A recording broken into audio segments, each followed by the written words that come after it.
Good morning everyone, কেমন আছো সবাই? আশা করি ভীষণ ভালো আছো। আমিও কিন্তু বেশ ভালো আছি। অনেক দিন যাবৎ কোনো বড় ব্লগ দেয়া হয়নি, আবার ফিরে এলাম তোমাদের সাথে। প্রত্যেকবারের মতো এবারও কিন্তু তোমাদের এই একটাই কথা বলছি, বারবার ভিডিওগুলো ঠিক টাইমে দেওয়ার চেষ্টা করব, কিন্তু ওই যে লাস্টের দিন গিয়ে ভুলে যাই।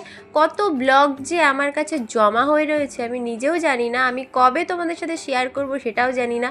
তবে যেদিনই শেয়ার করি না কেন তোমরা সবাই ভিডিওগুলো কিন্তু অবশ্যই দেখো।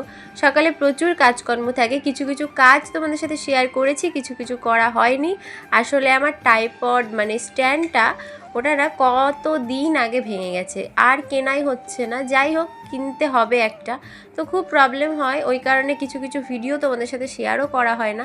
পুজোটা সেরে নিলাম, স্নান ধান কাজকর্ম মোটামুটি তো দেখলে, এগুলো কিন্তু সকালের কাজ, আর দুপুরের কাজ কিছুই তোমাদের সাথে শেয়ার করিনি, কারণ প্রচুর কাজ থাকে, সেগুলো শেয়ার করা সম্ভব না। আর দ্বিতীয় কথা হচ্ছে আমার কাছে তো কোনো স্ট্যান্ডই নেই আমি যেটা তোমাদের শেয়ার করতে পারবো।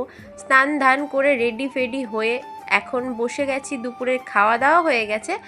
আম নিয়ে, এটা কি বলো তো, কাঁচা মিঠে আম, আমি আর আমার ছেলেকে দুজন মিলে খাবো ভেবেছিলাম, কিন্তু ও তো এইসব কিছুই খেতে পারে না, মুখে দিয়ে সঙ্গে সঙ্গে ফেলে দিয়েছে। আমার কিন্তু সাংঘাতিক ভালো লাগছিল। আজকের ভিডিওটা কিন্তু দুদিনেরটা একদিনে তোমাদের সাথে শেয়ার করব।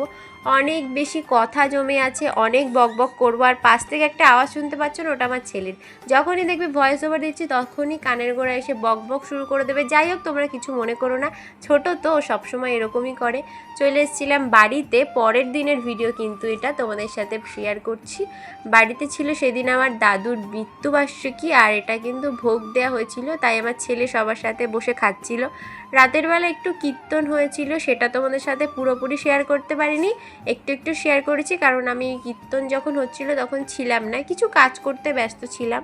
এখন একটু প্রসাদ খেয়ে নেবার। এই যে আমার দুষ্টু মিষ্টি বুনু, এ সবসময় চুপচাপ বসে থাকে, কথা কম বলে। যাই হোক, মাথার মধ্যে কি চলে ওই জানে। আমরা দুজন মিলে বসে এখানে একটু গল্প করছিলাম, সেই সময় চলেও এলো কীর্তনের লোক, মানে কীর্তন করার জন্য ওনারা এসেছিলো। ওনাদের জন্য একটু চা আর একটু মিষ্টির ব্যবস্থা ছিল। এই বছরে তেমন কিছুই করা হয়নি, তোমরা আমার আগের ভিডিওগুলো দেখলে বুঝতে পারবে। আমি কিন্তু মানে অনেক কিছু করা হয়, এই বছরে তেমন কিছু করা হয়নি। ছোটো করার মধ্যে আজকের দিনটা কেটে গেল। আর এই যে আমার ছেলে খুব দুষ্টু করছে, আর রাতের বেলা রেডি হয়ে গেছি আমরা বাড়ি যাওয়ার জন্য। ও স্টাইলটা জাস্ট দেখো, ও বসেছে কেমনভাবে, এই যে এইভাবে বসে বসে বাড়ি যাবে। যাই হোক, টাটা বাই বাই, নতুন ভিডিওর জন্য ওয়েট করো।